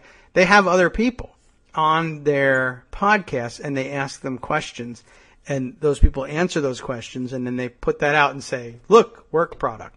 Now, to me, I think that's cheap. I talk for 2 hours. That's how I do my... Now, it's a better way of doing things. I don't do it because several reasons. I'm not even really sure exactly what they are. But having a producer would help, for one thing. Also, I'm just not a big question asker of other people, because generally speaking, those sorts of conversations, I feel like I know how they're going to go. And people always surprise me. It's always worth asking the questions because other people have brilliant insights and sometimes will lead you to places you never expected you'd go, and it would be that much more interesting. But since this podcast is typically my therapy, that doesn't help me. I don't want to give David Farenthold therapy. Let him do it on ProPublica's time. But I always feel like I'd have David Farenthold on, and I would say, your article is fascinating. What did you think when you discovered this? I think that he thinks that Donald Trump is a piece of crap. But he can't say that, so he'll say, I was really surprised by the volume of dollars that were moving and the amount of times that Donald Trump was taking credit for charity work that really wasn't his. And oh, okay, well, thank you. I thought that might be how you felt, but I thought it was important because the clock is ticking and we have to fill up these hours that you say that. Thank you. It's better, though, that you say it than I say it, because if I say it, I'm not you, and it's not really, we're not sure if that's the case. Whereas if you say it, it's definitively the case, even though I suspect you really thought something entirely different than what you said. But we all understand that we're playing a certain game here. So I don't do that. And that way, you get what's probably in their head, but they're afraid to admit. We're so un-PC here. That's real. We're very lazy. Very. And also, I feel funny saying, say, David Farenthold, how would you like to do an interview about your fantastic reporting? Oh, great. That would be terrific. I'm a professional. I've been on a number of professionally produced broadcasts. It will be great. Oh, well, I have news for you. This is very unprofessional and it's not produced. And you got to call in on Skype. And this is the hardest thing, right? You know, a famous reporter guy. Do you have Skype? Message me at my wacko fake name address, and I'll give you, an invite, and then you call me on Skype, and then we don't see each other, and then it's very difficult. I feel like to explain that to people who are used to professional standards. I don't like having to explain how unprofessional I am. I just read the articles and then we talk about them. It's as good as anything. Donald Trump was in a tuxedo, David tells us, standing next to his award. This is the best anecdote ever in terms of explaining exactly what a piece of crap Donald Trump really is. And he gets right to it. He's in a tuxedo, standing next to his award, a statue of a palm tree as tall as a toddler. Now, there's some dispute about what constitutes being in toddler age, but let's not get into that here now. Kids vary in height. You know how these things go. It was 2010, and Trump was being honored by a charity, the Palm Beach Police Foundation, which I guess that's where Mar-a-Lago is it in Palm Beach, or near enough, anyway. So he's being honored by the Palm Beach Police Foundation for his, quote, selfless support, unquote, of its cause. Why do we enclose this thing in scare quotes? You will see. His support, his selfless support, did not include any of his own money. We know about this too, right? So this, no surprise. Instead, Trump had found a way to give somebody else's money, give away somebody else's money, and claim the credit for himself. Again, we knew that this was the case. But this story, perhaps unlike any other, it's so crystalline, you don't have to worry about the fungibility and this and that. Check this out. His support did not include any of his own money. Instead, Trump had found a way to give away somebody else's money and claim the credit for himself. Trump had earlier gone to a charity in New Jersey, the Charles Evans Foundation, named for a deceased businessman, as many foundations are, and asked for a donation. So, can I have a donation? Why? Trump said he was raising money for the Palm Beach Police Foundation, and he was. The Evans Foundation said yes. In 2009 and 2010, it gave a total of $150,000 to the Donald J. Trump Foundation, a small charity that the Republican presidential nominee founded in 1987. So they gave him $150,000. Then, Trump's foundation turned around and made donations to the police group in South Florida. Okay, right? So, to this point, it's not terribly unusual. I'm doing a fundraiser for the Palm Beach Police Foundation. Would you like to contribute to it? Well, yeah, sure. Here you go. What do I make the check out to? Palm Beach Police Foundation? No, make it out to the Donald J. Trump Foundation. Why? Well, the excuse usually is I'm aggregating donations. I'm talking to the Charles Evans Foundation. They're going to give me $150,000. They write the easiest thing to do. the thing to do in politics, of course, because in politics where they're trying to get the money out of politics, they're smart enough to say, no, you don't write the check to me and then I pool the money and then write a big check to them. That's illegal.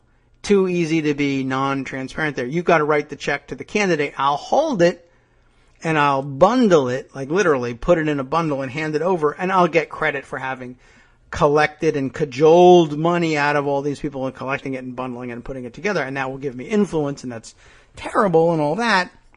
But at least it's not me collecting $1,000, and then saying, look at me, I have $1 million for you. And it all came from me because my name's on the check. That is, on the other hand, not prohibited here. So guess what he does? That's exactly what he does. But yet, that's not even it. If he collected $150,000 from Evans and $150,000 from anybody else, and then said, here's $1 million, you'd say, it's other people's money, but okay, the work product is you went out and hit. I mean, Charles Evans Foundation might have given us money directly. They're probably willing to do that. But we didn't do the work of approaching them. You did. So, it's not like we're going to pay you, except you're Donald Trump, and we may end up paying you somehow in the end. And guess what? It happens. But you did the work of aggregating all this. And we love aggregators, I guess, because we're internet-based, and I guess we're supposed to not see that as not really work. But okay. Anyway, the point is, usually there's another donor. And, you probably already read the article, but if you didn't, now you're beginning to get it. Right. There wasn't another donor. He takes $150,000 from the Charles Evans Foundation, and then on the night that he won the Palm Tree Award for his philanthropy, right? I'm sorry. I should not even get down to that. I jumped because the numbers changed. Evans Foundation gives him $150,000. Then Trump's foundation turns around and makes donations to the police group in South Florida. And here's the killer. In those years, the Trump's foundation's gifts totaled $150,000. He didn't even do the work of approaching multiple charities and asking them to chip in on one large bundled gift to the Palm Beach Police Foundation. He just said I guess maybe they approached him and said, would you do some fundraising for us? And he said yes. And then he said, point me at a charity that's like near me. I wonder I'm curious, where is the Charles Evans Foundation headquartered? And if it's headquartered like next door to to his New Jersey golf course, or maybe the chairman of the Charles Evans Foundation is a member of the golf course and he played golf with the guy and said, hey, by the way, I'm raising money for the Palm Beach Police Foundation. You like Palm Beach, right? You're a rich guy. Give me some money. And he said, yeah, sure, I'll do it. And then that was the extent of Trump's work. So he turns around and he makes a check out to the the Palm Beach Police Foundation for $150,000 from the Donald J. Trump Foundation. Trump, Farenthold very much more succinctly then says, had effectively turned the Evans Foundation's gift into his own gifts without adding any money of his own or anyone else's money either. On the night that he won the Palm Tree Award for his philanthropy, remember the toddler-sized statue? Trump may have actually made money. This even gets better. The gala, or gala as some people like to say, was held at Mar-a-Lago in Palm Beach, of course, and the police foundation paid to rent the room. It is unclear how much was paid in 2010, but just for comparison's sake, the police foundation reported in its tax filings that it rented Mar-a-Lago in 2014 for another event and paid $276,463 to do it.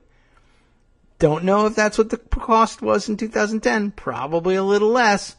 But remember what we're talking about here. They were giving him an award for giving them somebody else's $150,000. at a cost of a $250,000 banquet to get that honoring done.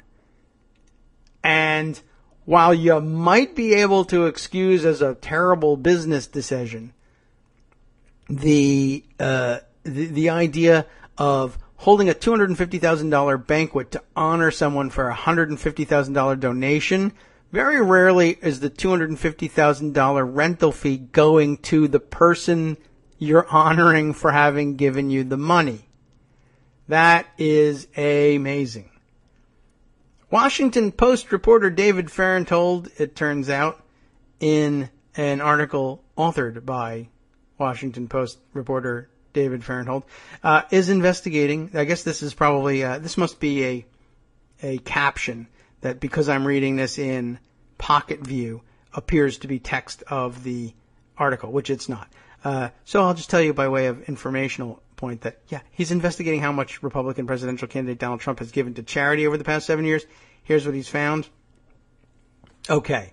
So I guess back to the body of the article. Donald J. Trump's foundation is not like other charities. An investigation of the foundation, including examinations of 17 years of tax filings, there are tax filings, and interviews with more than 200 individuals or groups listed as donors or beneficiaries, found that it collects and spends money in a very unusual manner. For one thing, nearly all of its money comes from people other than Trump.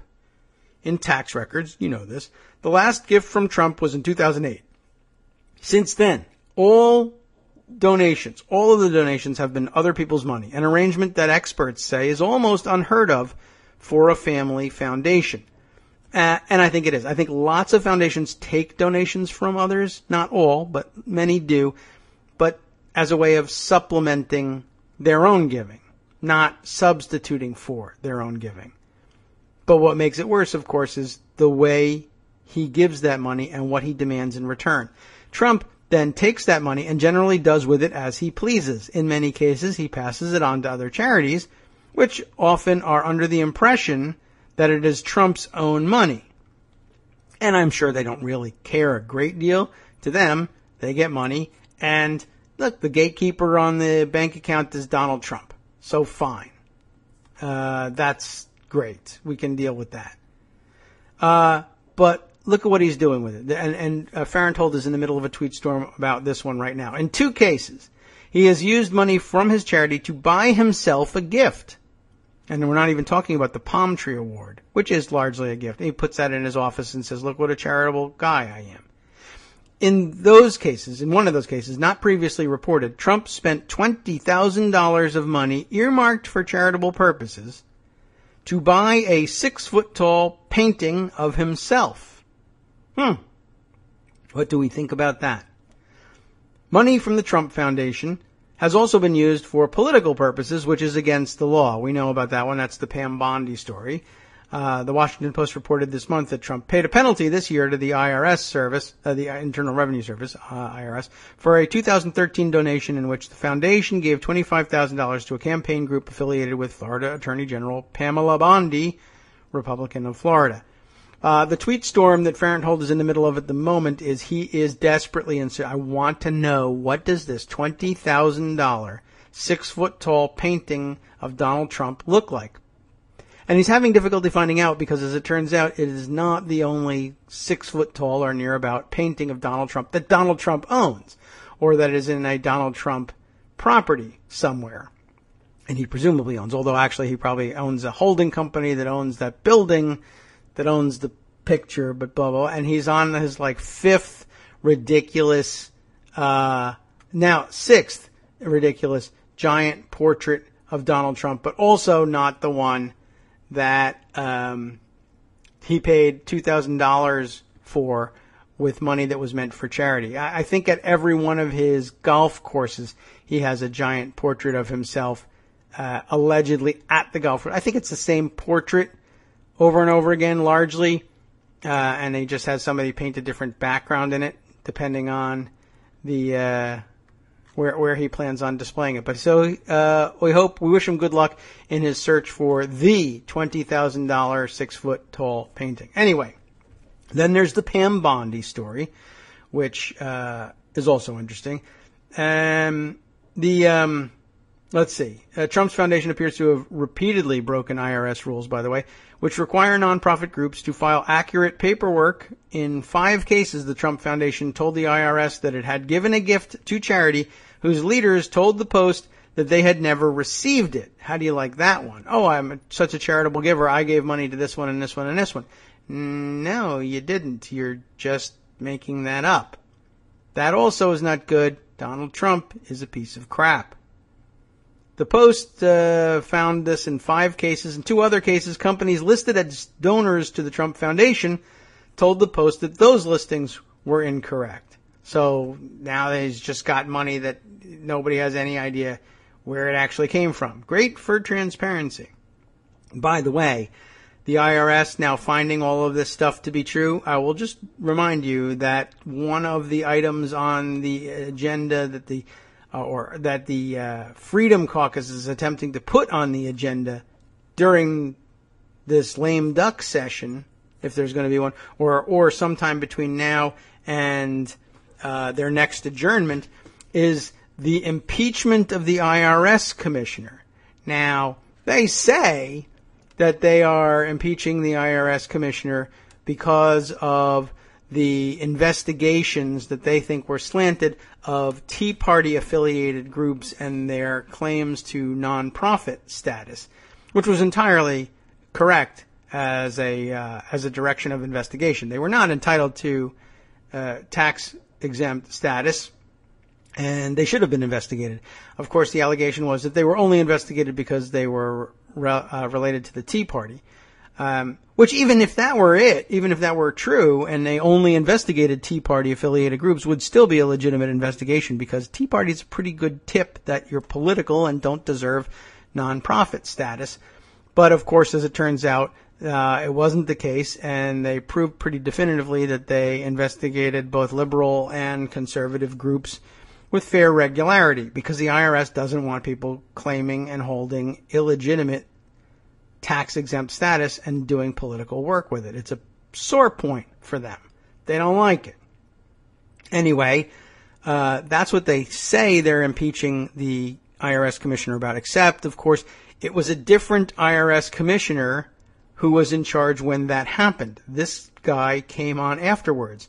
So my contention is that, that once they found out that the IRS knew that Donald Trump was doing dirty with his charity money and fined him on it, the guy's got to go. We got to impeach the IRS commissioner who's catching Donald Trump in his illegal activity. Impeach that guy quick. Get rid of him. It's not going anywhere.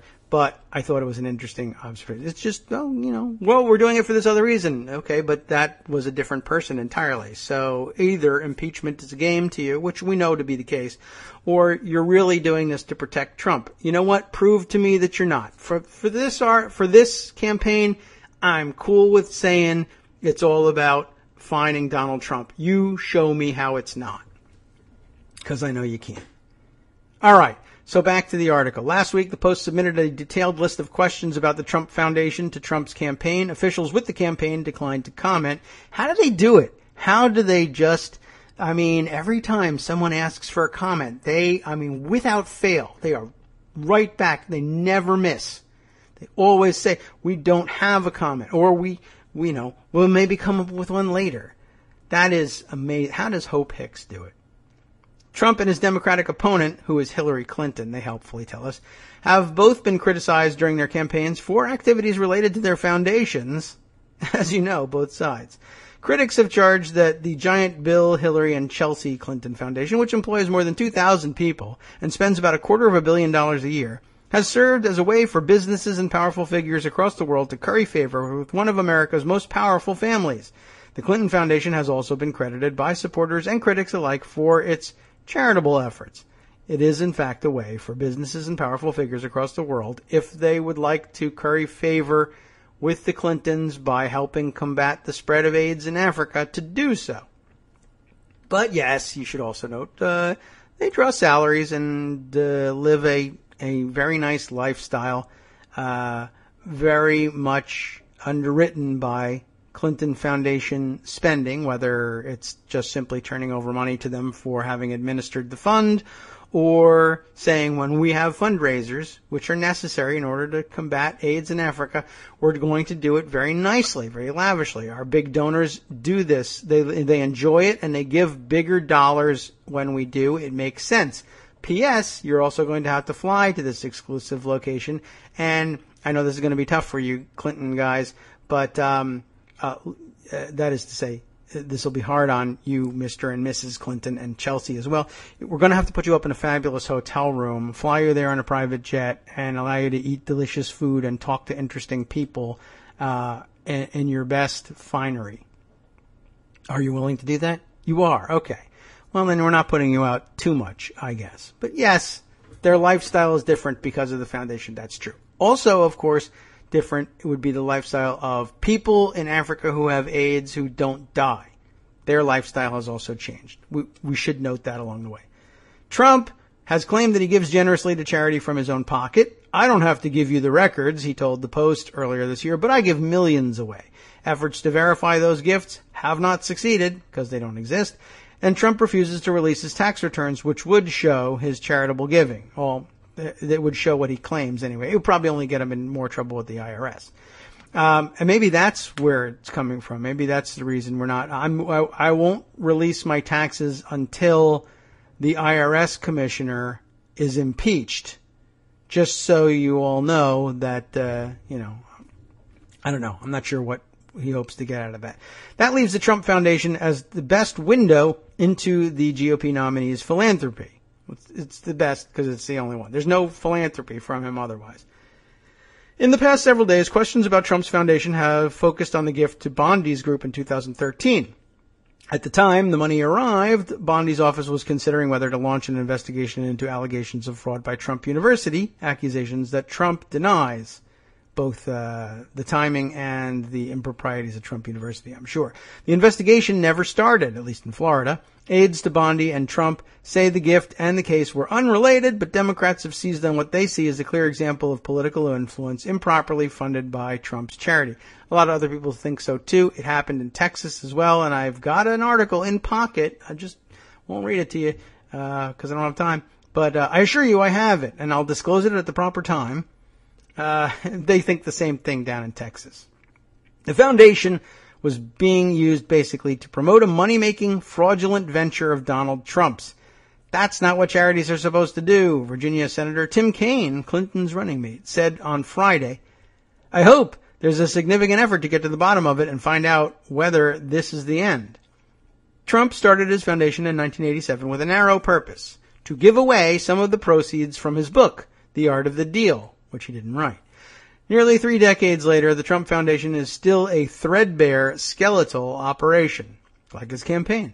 The most money it has ever reported having was $3.2 million at the end of 2009. At last count, that total had shrunk to $1.3 million. By comparison, Oprah Winfrey, who is worth $1.5 billion less than Trump says he's worth, according to Forbes magazine's estimate, she's got a foundation with $242 million in the bank. At the end of 2014, the Clinton Foundation had $440 million in assets.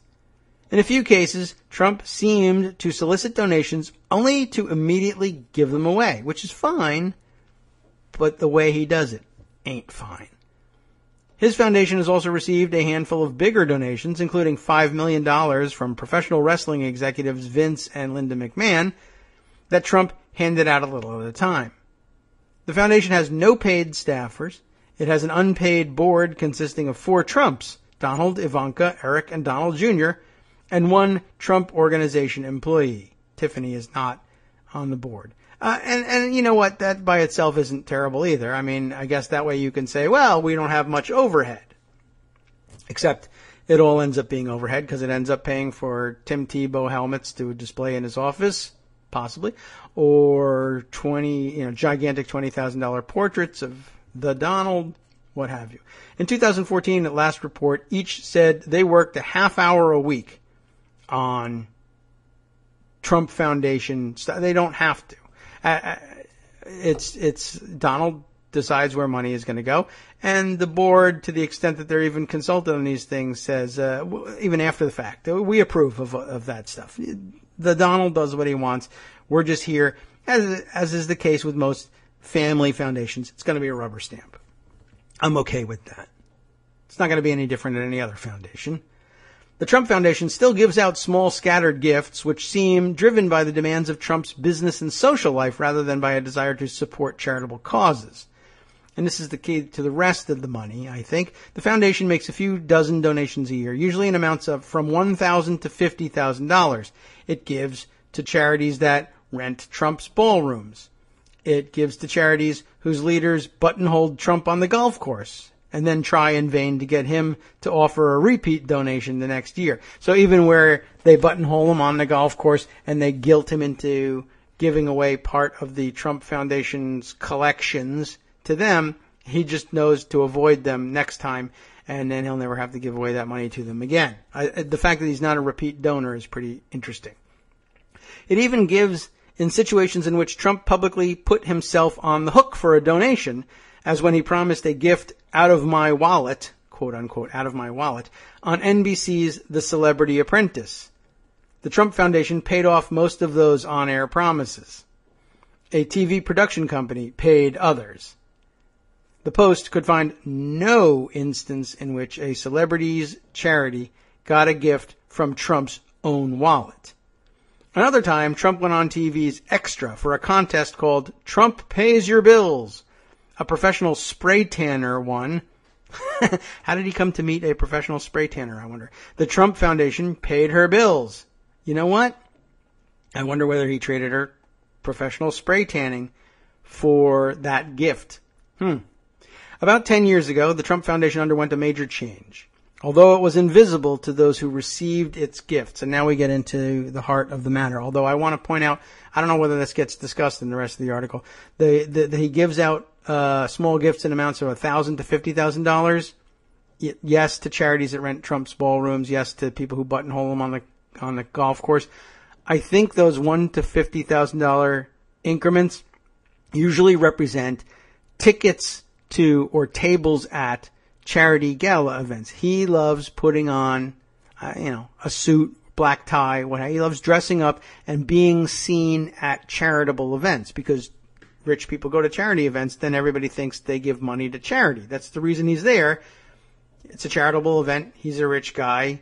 I know it costs $1,000 a plate or $10,000 to rent a table or whatever, to reserve a table at these things. He's always there. He's always having his picture taken at these things. Look at how much he gives away.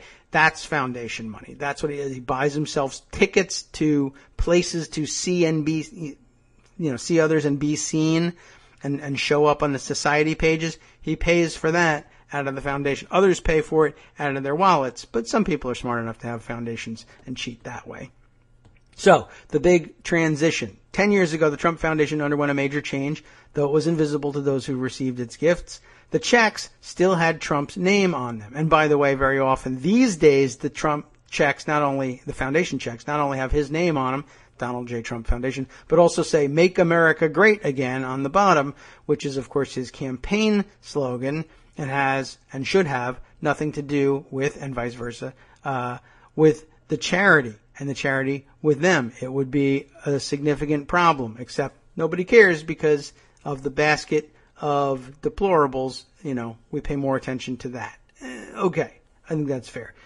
Behind the scenes, he was transforming the foundation from a standard issue rich person's philanthropy into a charity that allowed a rich man to be philanthropic for free, which is, of course, not philanthropy, right? It's only philanthropy, really, if you're giving away some skin in this game.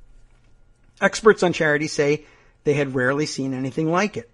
Our common understanding of charity is you give something of yourself to help somebody else. It's not something that you raise money from one side to spend it on the other, said Leslie Lankowski, the former head of the Corporation for National and Community Service and a professor studying philanthropy at Indiana University. By that definition, was Trump engaging in charity? No, Lankowski said. It's a deal, he said. He's got to make great deals. It's a deal, an arrangement worked out for maximum benefit at minimum sacrifice. In the Trump Foundation's early days, and you know what? It's funny. He probably thinks, oh, it is a sacrifice because I could be using that money for something else. I'd buy myself portraits or buy myself Tim Tebow helmets with the money. Instead, I'm giving it away to charity. See, I'm doing what I'm supposed to be doing. No, not only is it not charitable giving when you do that, but no, you're not actually entitled to use that money to buy yourself gifts. You're not actually giving up leverage to buy cool stuff for yourself. You never had it. You're just stealing those gifts. You're stealing the money out of the charity. That's what's happening. Oh, but he doesn't see that kind of nuance. He doesn't get that because all things are commingled with him. All right. In the Trump Foundation's early days between 1987 and 2006, Trump actually was its primary donor.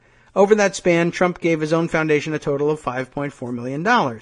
But he was giving it away as fast as he put it in, and by the start of 2007, the foundation's assets had dropped to $4,238.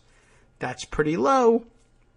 It's a low percentage of what he makes. He's not very generous, but okay, at least it was his own money. Then, Trump made a change. First, he stopped giving his own money. His contribution shrank to $35,000 in 2007. Then to $30,000 in 2008. Then to $0. At the same time, Trump's foundation began to fill with money from other people. But in many other cases, his biggest donors have not wanted to say why they gave their own money when Trump was giving none of his. I don't have time for this, thank you, said Richard Ebers, a ticket broker in New York City who has given the Trump Foundation $1.9 million since 2011. No, I'm not going to comment on anything. I'm not answering any of your questions, said John Stark, the chief executive of a carpet company that has donated $64,000 over the years. Of course, I think it's probably a good bet that the carpet company wanted some contracts from some of the Trump organization's building projects. Vince and Linda McMahon declined to comment. Of course, that was about if you do our show, we'll give you money. No, don't give it to me. Give it to my charity. Oh, good. Well, then they'll double the amount.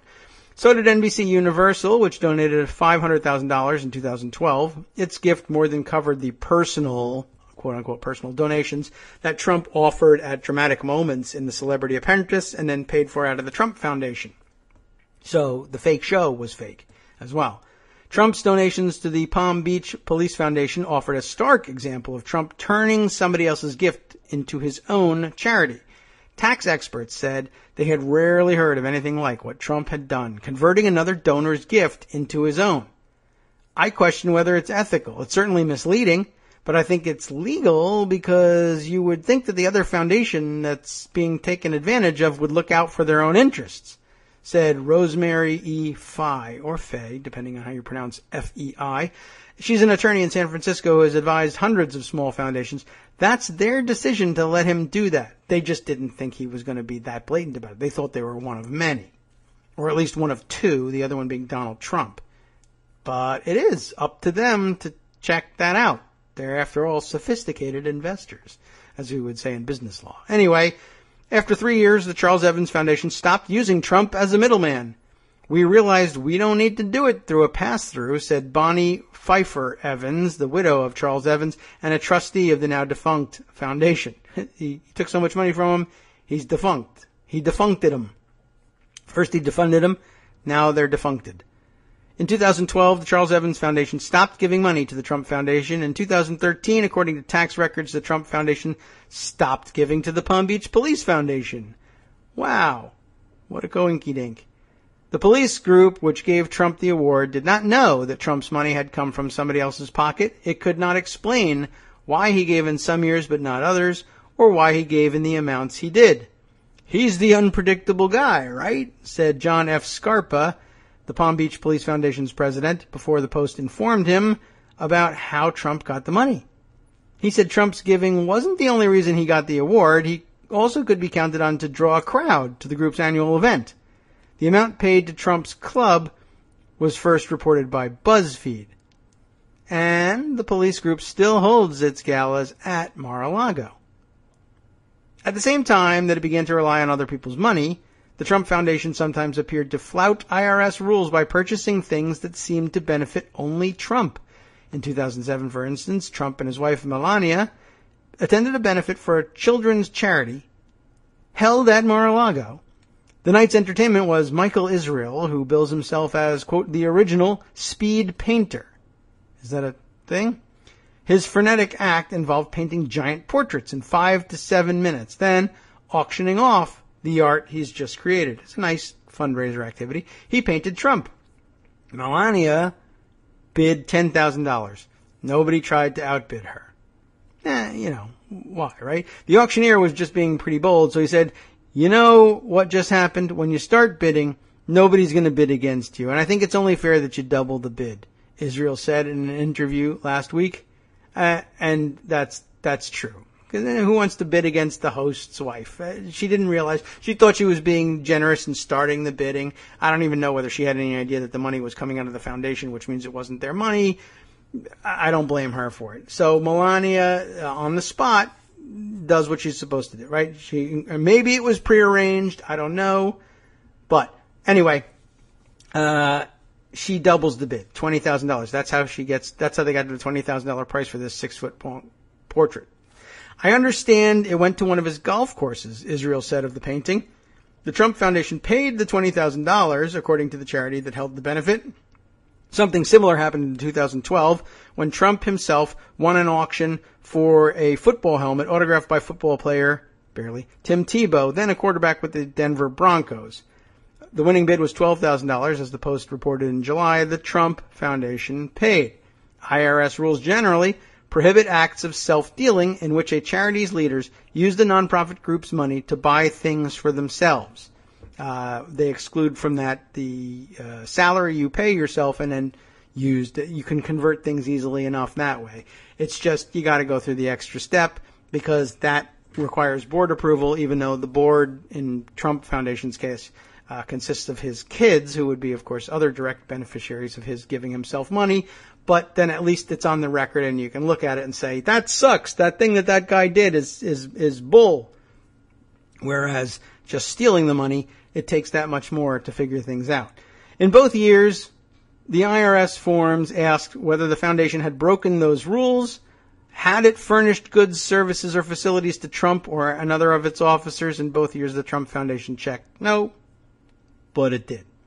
Tax experts said Trump could have avoided violating the self-dealing rules if he gave the helmet and the painting to other charities instead of keeping them. Who would want them? I don't know. Trump's staffers have not said where the two items are now. You might be able to move the helmet on. The IRS penalties for acts of self-dealing can include penalty taxes, both on the charities and on the leaders as individuals. In other cases, the Trump Foundation's tax filings appeared to include listings that were incorrect. The most prominent example is the improper political donation to the group affiliated with Bondi. In that case, Trump's staffers said a series of errors resulted in the payment being made and then hidden. One of the other errors was us faking where the money actually went and trying to hide it from the IRS. First, Trump officials said when the request came down to cut a check to the Bondi Group, the Trump Organization clerk followed internal protocol and consulted a book with the names of known charities. The name of the pro-Bondi group is End Justice for All. Trump's staffer saw that name in the book and mistakenly cut the check from the Trump Foundation. Why that's a mistake, I don't know. That's what they were asked to do.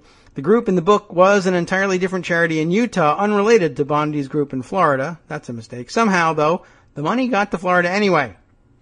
Then Trump's staffers said the foundation's accounting firm made another mistake. It told the IRS that the $25,000 had gone to a third charity based in Kansas called Justice for All, and in reality, the Kansas group got no money. This was just a complete mess up on names. Boing. Anything that could go wrong did go wrong. Jeffrey McConney, the Trump Organization's controller, told the Post last week. After the Post pointed out these errors in the spring, Trump paid a $2,500 penalty tax. In 4 other cases, the Post found charities that said they never received donations from the Trump Foundation that it said it gave them. The amounts were small, $10,000 in 2008, $5,000 in 2010, $10,000 in 2012. Most of the charities had no idea that Trump had even said he'd given them money. One did. This January, when the phone rang at a tiny charity in White River Junction, Vermont, called Friends of Veterans. This was just after Trump had held a televised fundraiser for veterans in Iowa, raising more than $5 million. The man on the phone was a Trump staffer who was selecting charities that would receive the newly raised money. He said the Vermont group was already on Trump's list because the Trump Foundation had given it $1,000 in 2013.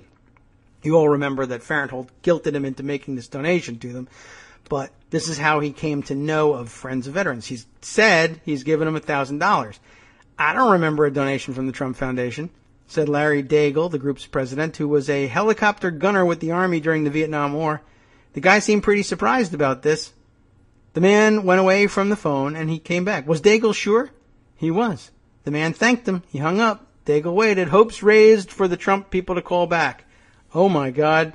Do you know how many homeless veterans I could help? Daigle told the Post this spring while he was waiting. Trump gave away the rest of the money to the veterans late in May. Daigle got none of it. How weird. In two other cases, the Trump Foundation reported to the IRS that it had received donations from two companies that had denied making such gifts. In 2013, for instance, the Trump Foundation said it received a $100,000 donation from the Clancy law firm, whose offices are in a Trump-owned building on Wall Street. That's incorrect, said Donna Clancy, the firm's founder, when the Post called. I'm not answering any questions. She hung up and did not respond to requests for comment afterward. All of these things show that the Trump Foundation is run in a less than ideal manner, but that's not at all unusual for small private foundations, especially those run by a family, said Brett Capel, a Washington attorney who advises tax-exempt organizations. Usually you have an accounting firm that has access to the bank statements, and they're the ones who find these errors and correct them. The Trump Foundation's accountants are at Weiser Mazars, a New York-based firm. The Post sent them a list of detailed questions asking them to explain the errors, but the firm declined to comment. How do they do it? Another group that declines to comment. That's a tough thing to do. Declining over and over again. I wonder if they have any help with that stuff. Okay. Well, that was the first deplorable act of the weekend. We didn't even get to the basket of deplorables. They'll be sticking around and making more deplorable statements and engaging in more deplorable acts, no doubt. So we'll get to a bunch of that. And I have some more dots to connect on the continuing sex cult that is the alt-right and their favorite publications. We can string together all sorts of historical facts about the people who gave the people who inspired the alt-right their start and how they inducted them into their sex cult. Honestly, you and I, we've been together, we've been talking about this for a little while now. Let's try and weave that together sometime later in the week. What about later today? What's going to happen like right now? Perhaps you're concerned with what's going to happen when I get off the air. Well, don't worry. It's Metaphor Monday on the after show, and all the stuff that I've ignored that's equally important is almost always addressed by the ever-vigilant after show. A Utah cop and his family sit out the national anthem when the crowd is told to salute the Confederate flag as well. How about that one? An arrest warrant for criminal trespass is issued to journalist Amy Goodman for reporting on the Dakota Access Pipeline protest, and the reckless security firm G4S, hired to protect the Dakota Pipeline Company, has a dark past in the Middle From East. Daily Kos Radio on netrootsradio.com. You have been listening to the Kagro in the Morning Show with David Waldman. On the last half of the show today, 10 states report crop damage from illegal herbicide used on Monsanto GMO seeded crops, and U.S. Olympic athletes fight back against secessionist politicians and rage brush rebel efforts to sell off public lands. All of that on the after show with Wink and Justice coming up next.